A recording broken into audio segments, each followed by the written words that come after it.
So, continuing with the Critique of Pure Reason by Immanuel Kant, I have been explaining Kant's concern with exploring the foundations of scientific knowledge and to disclose the dependency of such knowledge upon a handful of forms, concepts and principles. In this exploration he clashed sometimes head-on and sometimes obliquely, as I have explained, with accounts of human knowledge provided by British empiricists. But his conclusions thus far were also brewing trouble and embarrassment for continental rationalism as well. For what follows from showing that concepts such as causality and substance are presuppositions of empirical knowledge? It follows, Kant said, that their use independent of sense experience is illegitimate and can only result in conceptual difficulties and empty noise. Recall that Kant's initial concern was to determine whether men can fruitfully engage in metaphysical speculation. In his time, such speculation chiefly revolved around such matters as the immortality of the soul, the origin and extent of the universe, and the existence and nature of God. Was a science of such matters really possible? In the third and concluding portion of his inquiry, called the Transcendental Dialectic, that dealing with the categories and principles he had termed the Transcendental Analytic, Kant's answer to this burning question was an unequivocal no. Kant identified the main concepts of the above-mentioned metaphysical issues as the psychological idea, or soul, the cosmical idea, or world, and the theological idea, or God. And he considered the author of such ideas to be human reason rather than human understanding or sensibility. But why is human reason unable to develop these ideas cogently and scientifically? Kant's chief explanation for this debility was that nothing in sense experience corresponds to the idea of pure reason, and thus there can be no control over their speculative use. Cartesians and Leibnizians, for example, argued that the soul was an immaterial, simple, therefore indestructible substance. But where is the empirical support for such claims? It does not exist, said Kant, and furthermore the reasoning leading up to such conclusions is wholly fallacious. These Cartesians and Leibnizians have treated the I think or cogito that is presupposed by all acts of knowing as the logical subject of our judgments, analogous to the way in which Beethoven is the subject of the judgment. Beethoven became deaf in his later years. Further, Cartesians and Leibnizians have argued that just as Beethoven designates a real person, so does the knowing subject of the cogito. Kant's rebuttal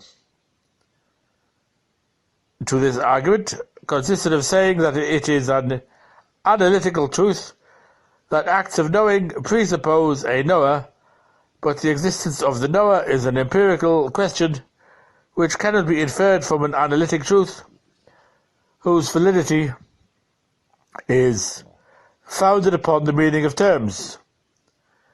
The existence of the soul, as well as its properties, must remain an empirical question, and the concept of substance is properly applied only to the self that is the object of empirical psychology. Kant next turned to metaphysical speculation about the universe at large. Men have always asked themselves, with respect to the universe, whether it had a beginning in time or has always existed, whether it is finitely or infinitely extended in space, and whether it was created. Kant showed that no definitive answers are possible to such questions. Indeed, he argued that reasoning can establish with equal cogencies alternative answers to such questions. His explanation for such a disconcerting and paradoxical state of affairs in metaphysics was that one cannot regard the universe as a substance or given entity in the way a desk, for example, can be so regarded. It is, of course, meaningful to ask when a certain desk was made, how it was made, and what its spatial boundaries are. Such questions can be settled empirically, for we can trace the history of the desk and have it before us to measure. But this investigation of the properties of the desk and the countless ones like it, which we undertake in our daily lives, occur within the framework of the universe, so that the questions that can significantly be raised about things within the universe cannot significantly or profitably be asked of the universe itself. If the categories of substance and causality have as their proper epistemic function the characterization of given and possible objects of perception, it is an improper use of such categories to apply them to what is neither a given nor even a possible object of perception, such as the universe. Because it is not such an object, the universe cannot serve as a check or control upon our speculations about it, and it is this basic consideration again which explains reason's incompetence in this area. Can human reason do any better? Then, in the area of theological speculation, can it, in the absence of empirical evidence, produce convincing arguments for God's existence, his benevolence, omniscience, and so forth? Kant surveyed the standard arguments, or alleged proofs, for the existence of God, and concluded that none of them have any real force. He found that arguments which use the facts of existence, design, and causality in nature to support claims on behalf of divine existence not only make an unwarranted leap from the known to the unknown, but also fall back on the ontological argument for the existence of God as propounded successively by St. Anselm, Descartes, and Leibniz. This famous and captivating argument begins with the premise that God is the being greater than which nothing is conceivable, and with the help of a subordinate premise to the effect that existence in the real world is better than existence merely in idea, proceeds to the conclusion that God must exist, for if he did not exist, he would not then be the greatest conceivable entity. Kant's rebuttal of the ontological argument consists of saying that all existential statements of the form X exists are synthetic a posteriori and must be established on empirical grounds. If the major premise of the ontological argument is analytic, then existence is included in the definition of God, and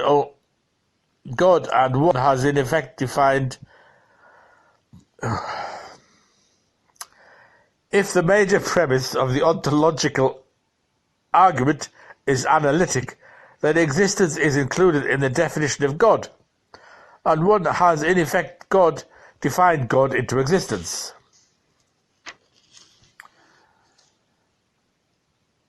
But, Kant asked, can we by definition define anything into existence?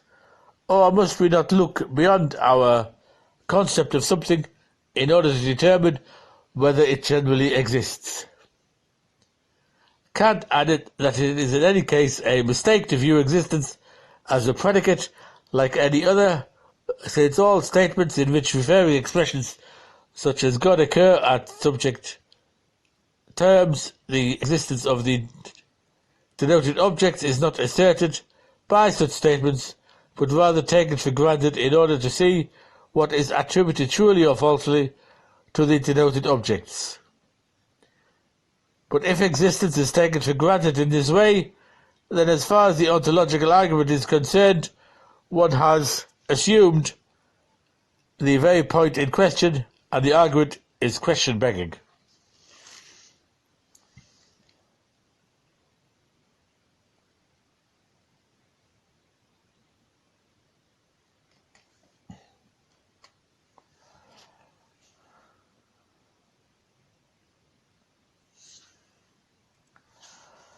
The result of Kant's inquiry into classical metaphysics prompted him to reject the view that the leading concepts of such speculation have any constitutive place in human knowledge at all.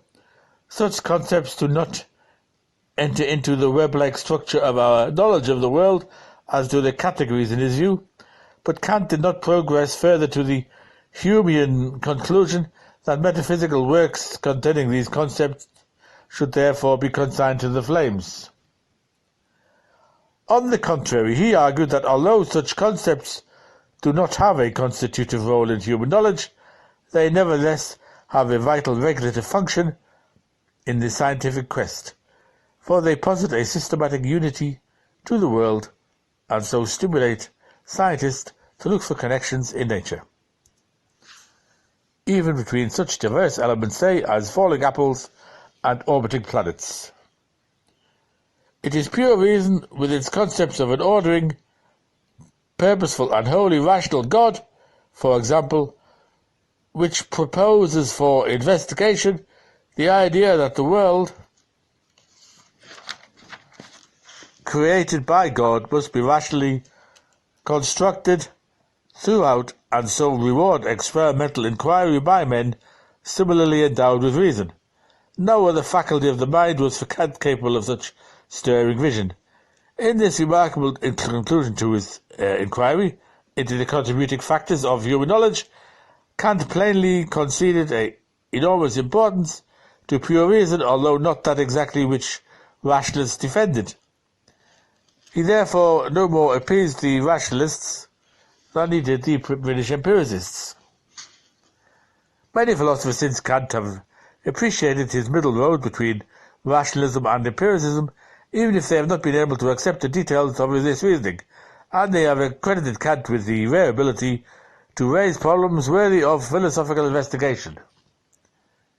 But other philosophers have not been impressed by Kant's strictures against rationalism and empiricism, and they are borrowed from his meticulous genius, happily wedded to a broad vision, what suits their purposes, while ignoring what does not. Thus Hegel, for example, was stimulated by Kant to seize upon pure reasons and dialectical tendencies, so futile on Kant's view, and erect upon such tendencies a complete picture of history and the world, quite often at the expense of empirical facts, one might argue. Has been argued anyway, but I wouldn't. But anyway, to continue. And latter-day phenomenalists such as John Stuart Mill and Bernard Russell have persisted in the search for the foundations of human knowledge among sense data, more lately in conjunction with formal logic, which in all their fleeting transiencies are so much unlike Kant's enduring and causally ordered substance. But most philosophical critics assent to the rich stimulation of Kant's ever-surprising fertile mind and rank him among the great philosophers of all time. Well, he certainly made all preceding philosophers seem superficial anyway. I will give him that much, but not one of the greatest philosophers of all time, no. Anyway, at the end of my quick run through the Critic of Pure Reason.